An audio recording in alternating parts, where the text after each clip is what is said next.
নারায়ে তাকবীর, নারায়ে তাকবীর। আইবি সাহেব হুজুরের আগমন, শুভেচ্ছা, স্বাগতম। আলহামদুলিল্লাহ, হুজুর অনেক ব্যস্ততা সত্ত্বেও আমাদের মাঝে সময় দিয়েছেন। আমরা এখনও যারা মাহফিলের আশপাশে ঘোরাফেরা করছি, আমরা অতি শীঘ্রই মাহফিলের ময়দানে উপস্থিত হয়ে যাই এবং মাহফিলের ভিতরে অনেক জায়গা খালি আছে, আমরা বসে যাই। আমাদের যারা সামনে জায়গা খালি আছে আমরা একটু আগায় বসি ভাই, মেহরবানি করে একটু আগায় বসি। আমাদের পিছনে অনেক জায়গা সরা আছে, অনেক ভাইয়েরা পিছনে দাঁড়ায় আছেন, একটু সামনে আগায় বসি ভাই। মাহফিলের পশ্চিম দিকে জায়গা আছে, একটু সামনে আগায় বসি, পশ্চিম দিকে এসে বসি, সকলে এসে পড়ি। আলহামদুলিল্লাহ, আজকে আমাদের এই মাহফিলের প্রধান অতিথি, বিশেষ অতিথি, সভাপতি সাহেব সকলে উপস্থিত আছেন। আমি ওনাদেরকে আমি মঞ্চে আসন গ্রহণ করার জন্য দরখাস্ত করছি। আজকে আমাদের এই মাহফিলের প্রধান অতিথি হচ্ছেন মোল্লা রফিকুল ইসলাম ফারুক সাহেব, চেয়ারম্যান একদুরিয়া ইউনিয়ন পরিষদ। আজকে এই মাহফিলের উদ্বোধক হচ্ছেন শরীফ মাহমুদ খান বাহালুল, চেয়ারম্যান দৌলতপুর ইউনিয়ন পরিষদ। এবং আজকের এই মাহফিলের সভাপতি হচ্ছেন আমাদের এই মোল্লাবাড়ি দারুল আরকাম মডেল মাদ্রাসার সভাপতি সাহেব জনাব আব্দুল হক খোকা সাহেব, সহকারী অধ্যাপক, নাসিরনগর সরকারি কলেজ। আলহামদুলিল্লাহ, এ পর্যায়ে আমাদের সামনে কোরআন হাদিসের আলোকে গুরুত্বপূর্ণ তাকরীর পেশ করিবেন পীরে কামেল আলহাজ হযরত মাওলানা খালেদ সাইফুল্লাহ আইবি সাহেব দামাত বারাকাতুহুম। আলোচনা পেশ করবেন হযরত মাওলানা খালেদ সাইফুল্লাহ আইবি সাহেব দামাত বারাকাতুহুম। আমি হযরতের মূল্যবান তাকরীর পেশ করার জন্য সুবিনয় দরখাস্ত করছি। আরো কোনো কিছু বাদ আছে? হ্যাঁ, আমার বয়ানের পরে আরো কিছু আছে? আসসালামু আলাইকুম ওয়া রাহমাতুল্লাহি ওয়া বারাকাতুহু। আলহামদুলিল্লাহ, আলহামদুলিল্লাহি ওয়া কাফা ওয়া সালামুন আলা ইবাদিহিল্লাযীনা ইসতাফা।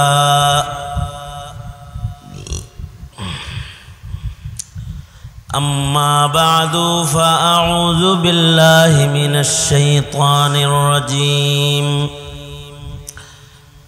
بسم الله الرحمن الرحيم.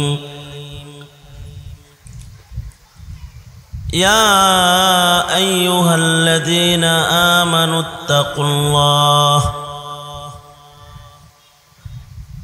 يا أيها الذين آمنوا اتقوا الله وقولوا قولا سديدا يصلح لكم أعمالكم ويغفر لكم ذنوبكم ومن يطع الله ورسوله فقد فاز ومن يطع الله ورسوله فقد فاز فوزا عظيما.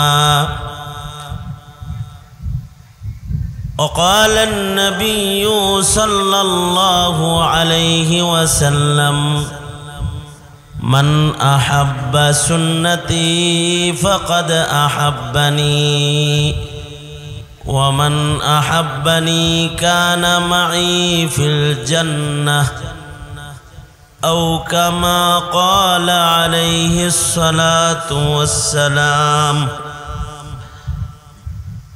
اللهم صل على محمد وعلى آل محمد كما صليت على إبراهيم وعلى آل إبراهيم إنك حميد مجيد. اللهم بارك على محمد وعلى آل محمد كما باركت على إبراهيم وعلى آل إبراهيم إنك حميد مجيد. الحمد لله. দারুল আরকাম মডেল মাদ্রাসা আয়োজিত মহতি ইসলামী সম্মেলনের মোহতারাম সভাপতি, উপস্থিত হাজরাত, বুজুর্গ, উলামায়ে কেরাম, সম্মুখপানে সমবেত দিন প্রিয়, ইসলাম প্রিয়, দিনদার ইমানদার মুমিন মুসলমান ভাইয়েরা, বুড়া বাবারা, যুবক ভাইয়েরা, পর্দার আড়ালের মা বোনেরা, আল্লাহর দরবারে শকর। আল্লাহ তাআলা দ্বীনি নসিহতের মাহফিলে উলামাদের সোহবতে আমাদেরকে মাদ্রাসার মাহফিলে আসার তৌফিক দান করেছেন। এজন্য মালিকের দরবারে শকর গুজার হই, শুকরিয়া আদায় করি, কালিমাতুশ শকর পড়ি, জবান খুলে মোহাব্বতের সাথে বলুন আলহামদুলিল্লাহ।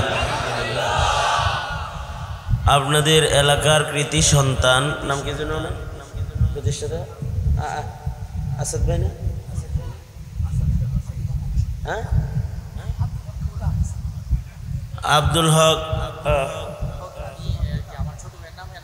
এনামুল হক আসাদ।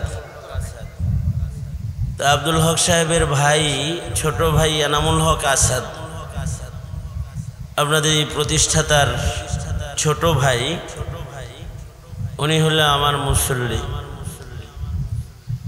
দীর্ঘদিন আমার পিছনে জুমার নামাজ পড়ে উত্তরাতে।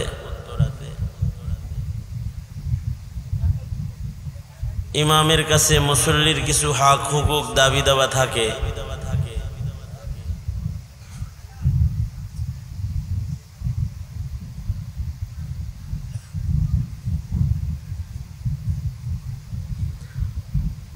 তো ওই দাবিতে এখানে আসা। আমার পূর্বে যিনি বয়ান করলেন তিনিও গাউসুল আজম জামে মসজিদের সম্মানিত সহকারী ইমাম, ওই হিসেবে উনিও এখানে এই হিসেবে আসছেন।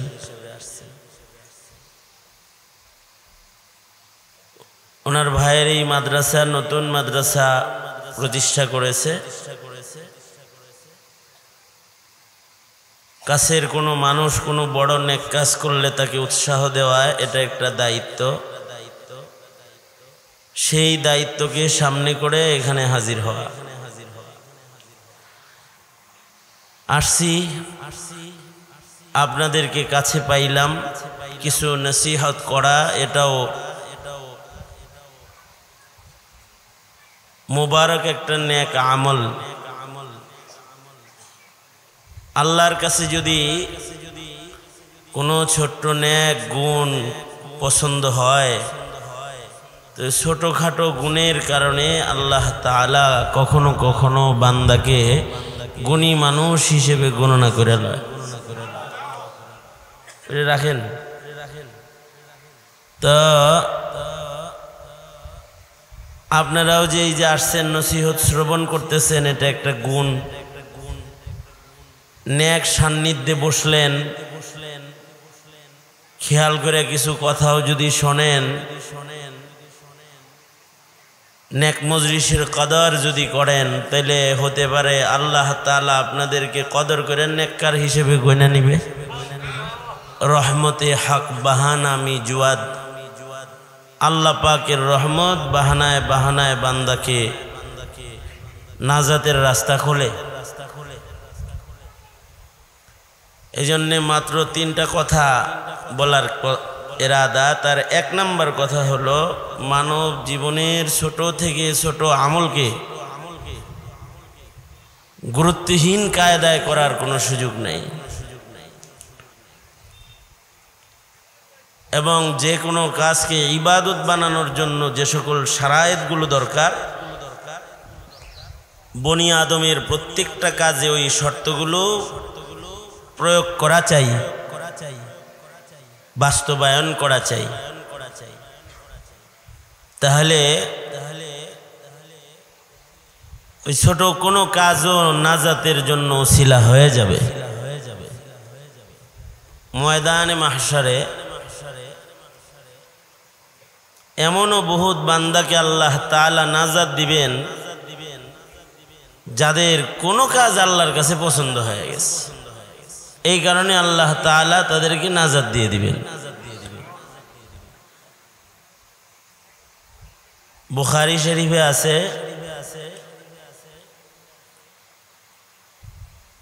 এক লোকের ইন্তেকাল হয়ে গেল, যার আমল নামায় নেকি শর্ট, নেক আমল খুব বেশি নাই। নেক আমল না থাকলে ডানপালা যদি ওজন কম হয়, নেক আমলের সংখ্যা কম হয়, কই যাব? হ্যাঁ, আপনারা কি আমার কথা শুনতে পান? আল্লাহ তাআলা জানেন। দোনো হাত তোলেন তো, সোজা করেন, আঙুল খুলেন তো, নাড়াচাড়া দেন তো, জবান খুলে বলেন আল্লাহু আকবার, আওয়াজ করে বলেন আল্লাহু আকবার, বলেন সুবহানাল্লাহ আলহামদুলিল্লাহ ওয়ালা ইলাহা ইল্লাল্লাহ আল্লাহু আকবার। হাত নামান। নেকির পালা যদি হালকা হয় কই যাবে?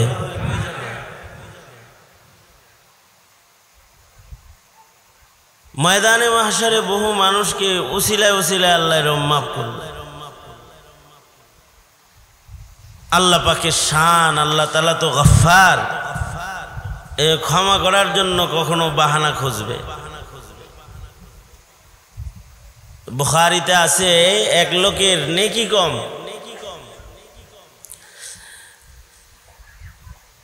তো ফেরেশতাদেরকে আল্লাহ তাআলা বললেন, দেখো দি আমার এই বান্দাকে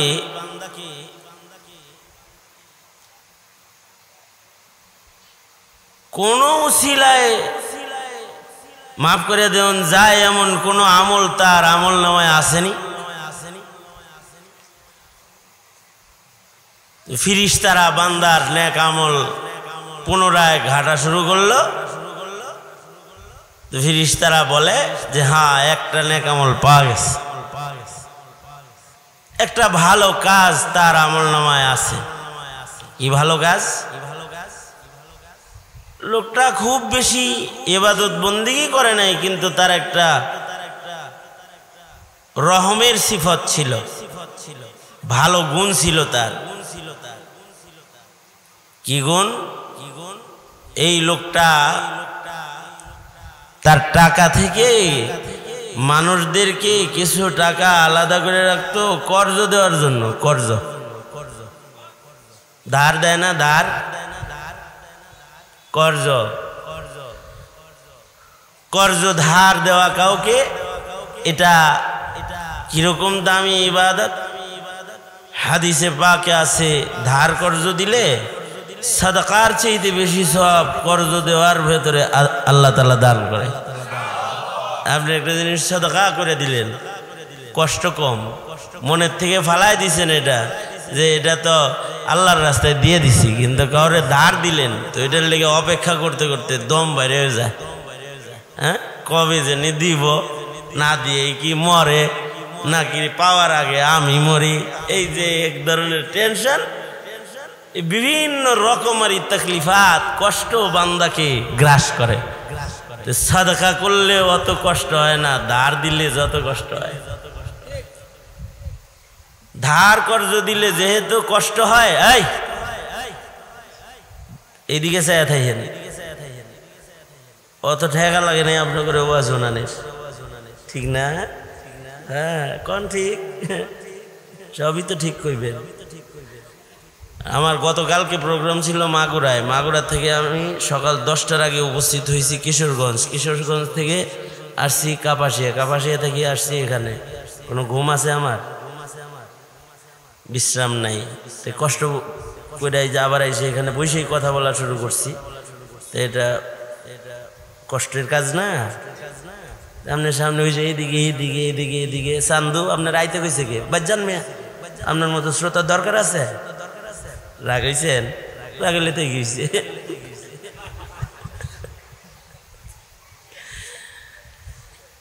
বয়ানের সামনাসামনি বইবে না,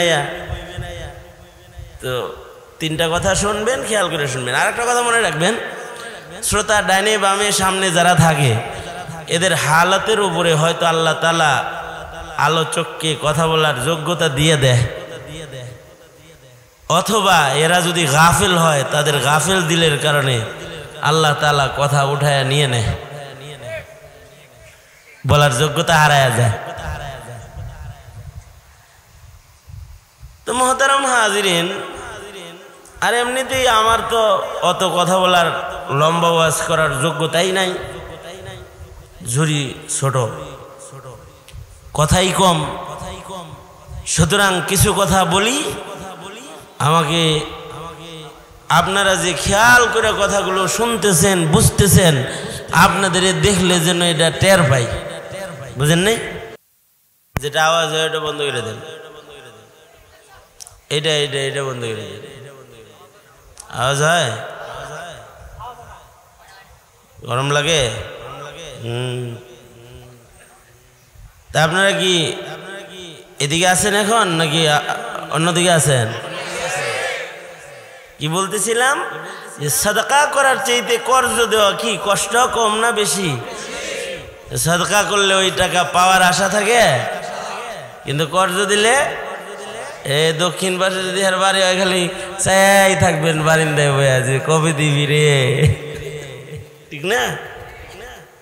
এই যে ইন্তজারটা, এই কষ্ট সাদকা করার চাইতেও কর্জের ভেতরে বেশি। এই কারণে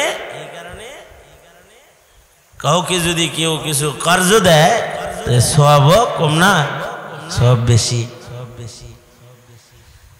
তবে আরবিতে একটা প্রবাদ আছে, এমনি তো কর্জ দেওয়া হাদিসে বলে ফজিলত বেশি, কিন্তু আরবিতে একটা প্রবাদ আছে, ইন্নাল কর্জা মিকরাজুল মুহাব্বাহ।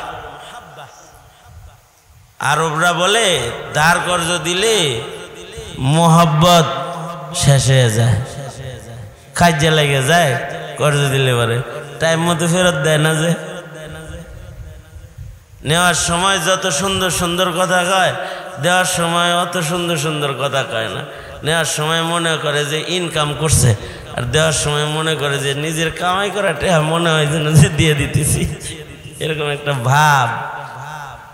যে কর্জ নেয় ফেরত দেওয়ার সময় তার ভেতরে মনে হয় যেন পাওয়া যায়, ঠিক না? ওয়াদা খেলাফি না করা, ধার কর্জ নিলে টাইম মতো ফেরত দেওয়া, উত্তম তরিকায় ফেরত দেওয়া, কিছু বাড়ায়া দেওয়া সুন্নাত। কিন্তু চায়া যদি কেউ বেশি নেয় তাহলে সুদ হয়ে যায়। তো বাহরহাল যদি কেউ ধার কর্জ দেয় তাহলে এটা তো একটা আহাম ইবাদত। এই ইবাদতটা যদি সমাজে চালু থাকে তাহলে সমাজের ভিক্ষাবৃত্তি বন্ধ হয়ে যায়। মুসিবতের সময় একে অপরের পাশে দাঁড়ানোর রহমের সুন্নতের আমল জারি হয়ে যায়, সমাজে শৃঙ্খলা এসে যায়। আর কেউ যদি কারোর বিপদে কাজে লেগে যায় তো তার কাছে সে ঋণী হয়ে যায়, যে সহযোগিতা করে তার কাছে ঋণী হয়ে যায়। ঋণী হয়ে গেলে মোহাব্বত বাইরে যায়। এটা একটা সুন্দর একটা আমল। যেমন মনে করেন আপনার 1 লক্ষ টাকা ইনকাম আছে, তার 50,000 টাকা খরচ আছে, 50,000 টাকা প্রতি মাসে আপনার থাকে, তো মনে মনে এরকম একটা নিয়ত করা 5,000 টাকা কর্জ পারপাস রেখে দিলাম, আল্লাহর কোন বান্দা যদি ধার চায় দিমু। এরকম যদি কেউ করে এটা অনেক বড় এক দামি ইবাদত। কিছু কিছু মানুষ আছে ধন অনেক আছে, তার ধন দিয়া জাতির কোনো উপকার হয় না, হাত্তা কি বিবি বাচ্চারেও খাওয়ায় না, আছে না? কিছু যাকাতও দেয় না, ভালো বাজার করেও খায় না, নিজেও খায় না, ছেলে মেয়েরও খাওয়ায় না, এমনকি কাউরে ধার কর্জও দেয় না, খালি জমায় আর জমায়, খালি জমায় আর জমায়। কি হয়? সে মরে যাওয়ার পরে তার টাকা দিয়া মানুষ কাজ্জানারাই করে, তার ছেলেরাই ঝগড়া বিবাদ করে, তার মাল উপকার হয় না। এরকম মানুষকে বখিল বলা হয়েছে। বখিল, বখিল লা ইয়াদখুলুল জান্নাহ, বখিল জান্নাতে যাবে না। একটা মারাত্মক রকমের দোষ, বখলের দোষ। এজন্যে বখল যেন না আসে, আর আমার মাল আপনার মাল যেন পরের উপকারও হয়। এজন্যে যে সকল ইবাদতের মাধ্যমে মালি ইবাদত করতে হয় তার ভেতরে যাকাত, সাদকা, কর্জ একটা আমল। যাকাত সদকা যেরকম, ফিতরা সদকা এটা যেরকম একটা নেক আমল, কাউকে ধার দেওয়া এটাও একটা, বলেন এটাও একটা নেক আমল। ছোট নেক আমল না বড় নেক আমল? এখন আমরা আমাদের প্রতিবেশীকে ধার দেই না বিদায় সে ধার আনে গ্রামীণ ব্যাংক নামক সুদি আস্তানার থেকে। কি কথা বলেন না কেন? আনতেছে না? সে সুদ সহকারে ঋণ গ্রহণ করতেছে, বিপদে পড়ে ঋণ গ্রহণ করতেছে। এই গ্রামে যদি এমন কোন জমা মাল রাখনেওয়ালা থাকে যার কাছে মাল ছিল, ইচ্ছা করলে সে 20% 10% টাকা দিয়ে মানুষের এই হেল্প গুলা করতে পারত, করে নাই। ময়দানে মাহশারে কারণের কাতারে দাঁড় করায় তাকে জিজ্ঞেস করবে, এই কিরে দিছিলাম তো আমি, এটি তোর ছিল না আমারই ছিল, দিতে পারলি না? জিজ্ঞাসাবাদ করবে। এটা একটা আমল। যারা কর্জ নেয় তাদের স্বভাব খারাপ হয়, টাইম মতো ফেরত দেয় না। আর যাদের বখল গালেব থাকে ওরা চেহারা দেখলেই বুঝে যে কে টাকা চাইতে আইছে, তো হেরে দেখলে আর কথা কয় না, ভাব দেখলেই বুঝা লাগে। আমার আব্বার কাছে গল্প শুনছি, আমাদের এলাকার আমার এক দাদা লাগে সম্পর্কে এরকমের। আমার আব্বা এটা শোনাইতেছিল আমাকে, তার গীবত করার জন্য না, শিখাইবার জন্য, যে মানুষকে এই তালিম দিবা এরকম দোষ যেন কারোর ভিতরে না হয়। জানো তোমার ওই যে ওই পাড়ার যে ওই দাদা হের খাসিল কি জানো? কেন কি হয়েছে? কয় হে ধনী না গরিব? সে তো জমিদার বাবু, তার তো সম্পদের অভাব নাই। কয় সম্পদের তো অভাব নাই, কিন্তু হে কেমন জানো, যদি কোনো গরিব মানুষ দেখে যে হের দিকে যাইতেছে আর যদি ভাবে বুঝে যে কিছু চাইতে পারে, তো আগেই কয়, কিরে আব্দুল সালাম, কালকের থেকে তোরে তালাশ করতেছি, 500 টাকা দরকার ছিল। আগেই হে চাওয়ার আগেই আরে কয় 500 টাকা দরকার ছিল, তোরে খুঁজতেছি, তোর কাছে চাম। হে মিয়া তো চাইবো কি, ছাইরে দে মা, কান্দাবাসি। কি করলাম, কি হইলো? হায় হায় হায় হায়, কার কাছে চাইতেছিলাম, মোরটা আমারে বিপদে ফেলাইলো। এই যে খাসলাত গুলো খুব নিকৃষ্ট খাসলাত, ওয়াসআত, এটা আল্লাহ পাকের দান। তো এটাকে রহমত মানুষের উপরে কইরা ওয়াসআতের মূল্যায়ন করা, ধার কর্জ দেওয়া। আল্লাহ তাআলা বলেন, ফেরেশতারা রে আমার এই বান্দার কি নেক আমল শর্ট পড়ছে নি? কয় হং, দেখ আমার বান্দার আমল নামার ভেতরে এমন কোন আমল নি খুঁজে পাও যার দ্বারা আমার বান্দাকে বাহানায় আমার জান্নাতটা দেওয়ান যায়, আমার মাগফিরাত বান্দাকে করন যায়। কোনো ভালো আমল, ভালো কোনো সিফাত, ভালো কোনো কাজ আমার বান্দার আসেনি? দেখোস না ফেরেশতারা কয়, পাইছি আল্লাহ, পাইছি একটা সিফাত, পাইছি আল্লাহ। কি সিফাত? তোমার এই বান্দা তো মানে কিছু মানুষ, এটা কিছু মানুষ না, দুনিয়ার অধিকাংশ মানুষের হালাত হইল, কেউ যদি দুনিয়াদার হয়ে যায় তো তার দিনদারি হারায় যায়। এটা অধিকাংশ মানুষের এটা হালত। কারণ দখলে যখন মাল আইসা যায় তখন তার ইবাদত ছুটা যায়, মালের টেনশনে, টাকার টেনশনে, টাকা পাহারা দিতে যায়, ইবাদতের পাহারা ভুলে যায়। সুখে থাকলে ভূতে খিলায় একটা কথা আছে না? হ্যাঁ, কি বিপদের দিনে আল্লাহরে ডাকে বেশি মানুষ, অভাবে থাকলে তখন আল্লাহ বিল্লাহ বেশি করে, বেশি সুখে থাকলে তো তখন সুখের মানে আনন্দ উল্লাসে রব ভুলে যায়। এই যে এই লোকটার হালাত, এই লোকটার অনেক মাল, অনেক টাকা পয়সা, তো তার দিনদারি রক্ষার মৌকা তার হইতেছে না, ইবাদত কম, দুনিয়া যে বেশি। কিন্তু ক্ষমার জন্য একটা গুণ তার বাহানা হয়ে গেছে। ফেরেশতারা বলে, আল্লাহ তোমার বান্দার এই একটা গুণ আছে, এলাকায় অভাবী মানুষদেরকে সে ঋণ দান করত, ঋণ দিত, ধার কর্জ দিত। সে যে মানুষদেরকে ধার কর্জ দিত খাতায় লেখা রাখতো, কিন্তু তার ম্যানেজারকে বলতো সাবধান, ধন দৌলত আল্লাহর দান, আল্লাহর দেয়া ধন মানুষের উপকারের জন্য একটু ইনভেস্ট করে রাখছি, যার টাকা ফেরত দেওয়ার ক্ষমতা আছে কিন্তু তারপরেও ইচ্ছে করে দেয় না, এমন দোষ যদি কারোর ভেতরে পাও তারপরেও ওই দোষী লোকটার সাথে কখনো দুর্ব্যবহার করবা না, টাকা দেয় না বলে। বরঞ্চ সে যদি দিতে অস্বীকার করে তো তাকে আগামী ডেট দিয়ে সুন্দর কথা বলে আসবা।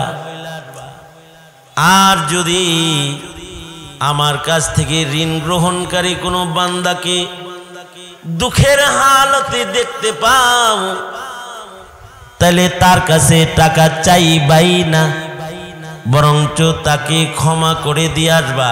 বলবা আপনি তো অভাবে আছেন, কষ্টে আছেন, যদিও আমার মনিব আপনার কাছে টাকা পায়, উনি বলছে এটা মাপ, এটা করে বইলা দিয়ে আসবা। ধার কর্জ নেনেওয়ালা যদি অভাবী হয় তারে ক্ষমা করে দিবা, আর যদি সচ্ছল হয় ইচ্ছে করেও ফেরত না দেয় তারপরেও দুর্ব্যবহার করবা না, আর রহমের আচরণ করবা।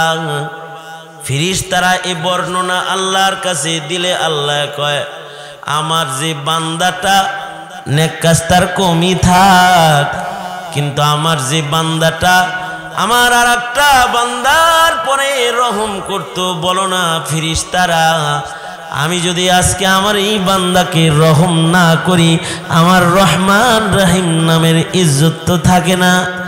আমার বান্দা বান্দাদের পরে রহম করত, আমি আল্লাহ রহম করে আমার বান্দাকে আজকে মাফ করে দিলাম, মাফ করে দিলাম। বান্দার ছোটখাটো কিছু সিফত অনেক সময় এত মাহমুদ হয়ে যায়, প্রশংসিত হয়ে যায় যে ওর বদৌলতে আল্লাহ তাআলা বান্দার পিছনের গুনাহ মাফ করে দেয়। নেক আমল কম হলেও আল্লাহ তাআলা বান্দাকে জান্নাত দিয়ে দেয়, মাগফিরাত দিয়ে দেয়। নেক আমল একজনের কম কিন্তু তার স্বভাব হলো নেককারদের সাথে সময় কাটায় বেশি। নিজের নেক কম কিন্তু নেক কাজ কম, কিন্তু নেককারকে ভালোবাসি একটু বেশি, বাস এটাও কারণ হইতে পারে। উহিব্বুস সালিহিনা ওয়া লাস্তু মিনহুম, উহিব্বুস সালিহিনা ওয়া লাস্তু মিনহুম লাআল্লাল্লাহা ইয়ারযুকুনি সালাহা। আল্লাহর কাছে এটাও উসিলা হয়, আল্লাহ আমি কিন্তু নেককার না, কিন্তু আমি নেককারে ভালোবাসি। আল্লাহ আমি কিন্তু হাফেজ না, কিন্তু আমি হাফেজ আলেমরে ভালোবাসি। আল্লাহ আমি তাহাজ্জুদ গুজার না, আল্লাহ আমি সুন্নতে সুসজ্জিত নেক আমলওয়ালা বান্দা না, আমি বদকার। তাই সামনে আয়া পড়ব। এইটাকে হাকির মনে না করা, ছোট মনে না করা, এই আশা দিলে রাখা যে আমার মাওলা ইচ্ছা করলে তো এই ছোট্ট একটা নেক আমল উসিলায় আমারে মাফ করতে পারে। এ ওয়াজে বসছেন, এইটাও ওসিলা হয়ে যেতে পারে। হাদিসে তো আছেই, আল্লাহ সাক্ষী রাইখা বলতেছে ওই ওরে মাফ করে দিছি আমি, তোরা সাক্ষী থাক। হাদিসে আছে। নেক আমলকে সব সময় গনিমত মনে করব ইনশাআল্লাহ। বলেন, আওয়াজ করে বলেন, আরো জোরে করে বলেন। তিন কথার এক কথা শেষ, দ্বিতীয়টা শুরু। এই পৃথিবীতে কিছু বাদশা ছিল, সারা দুনিয়ার বাদশাহী করছে। তার ভেতরে অন্যতম একজন হলেন হযরত সুলাইমান আলাইহিস সালাতু ওয়াস সালাম। সুলাইমান আলাইহিস সালাতু ওয়াস সালাম শুধু মানুষের বাদশা ছিলেন না, তিনি ইনস ও জিনের বাদশা ছিলেন, জিন্নাতদেরও বাদশা ছিলেন। সুলাইমান আলাইহিস সালাতু ওয়াস সালামের মুজিজাগুলো ছিল আজব আজব, আশ্চর্য আশ্চর্য মুজিজা। তার ভেতরে একটা মুজিজা এটাও যে সুলাইমান আলাইহিস সালাতু ওয়াস সালাম পশু পাখির ভাষাও বুঝতেন। আল্লামনাহু মানতিকাত তায়র, আল্লাহ তাআলা বলেন যে সুলাইমানকে আমি পশু পাখির কথোপকথনও শিখাইছি, পশুর লোকে কথা কওয়াও শিখাইছি। সুলাইমান আলাইহিস সালাতু ওয়াস সালাম পিঁপড়ার ভাষাও বুঝতো। এই কারণেই তো পয়গম্বর সুলাইমান আলাইহিস সালাতু ওয়াস সালাম যাইতেছেন, পিঁপড়া একটা কয়, এই পিঁপড়ার দল তাড়াতাড়ি বাড়তে যা, উদখুলু মাসাকিনাকুম, নিজেদের ঘরে ঢুকে যা সব। দেখোস না সুলাইমান আইতেছে, পায়ের বাড়িতে সব মইরা যামু, ভিতরে ঢুক তাড়াতাড়ি সব। এটা যে পিপিলিকায় বলতেছে, পয়গম্বর সুলাইমান শুনতেছে, হাসতেছে। সুলাইমান আলাইহিস সালাতু ওয়াস সালাম এই পিঁপড়াগুলোর জন্য তাফসীরে আছে দোয়া করছিল, দোয়া করছে আল্লাহ এই পিঁপড়ার আওয়াজ কমায় দাও। এই দোয়াটাও করছেন, কারণ পিপিলিকারও আওয়াজ বেশি ছিল। বাজারের ভিতরে কিছু পোকা থাকে, আপনাদের এলাকায় এটা কি কয়? জিজি পোকা। জিজি পোকা তো এত বড় বড় হয়, তাই না? হ্যাঁ, কতটুকু হয়? ছোট ছোট হয়, কিন্তু আওয়াজটা হের মাইকের চেয়ে বেশি, ঠিক না? মানে মানে আমি তোমার মাইকের বদনাম করি নাই, কিন্তু ওইটা আমি এমনি বলছি আর কি, উদাহরণস্বরূপ যে জিজি পোকার আওয়াজ মাইকের আওয়াজের সাথে কম না, দূর থেকে জি করতেছে, কিসি কিসি করতেছে, শোনা যায়। পোকাটা ছোট, আওয়াজটা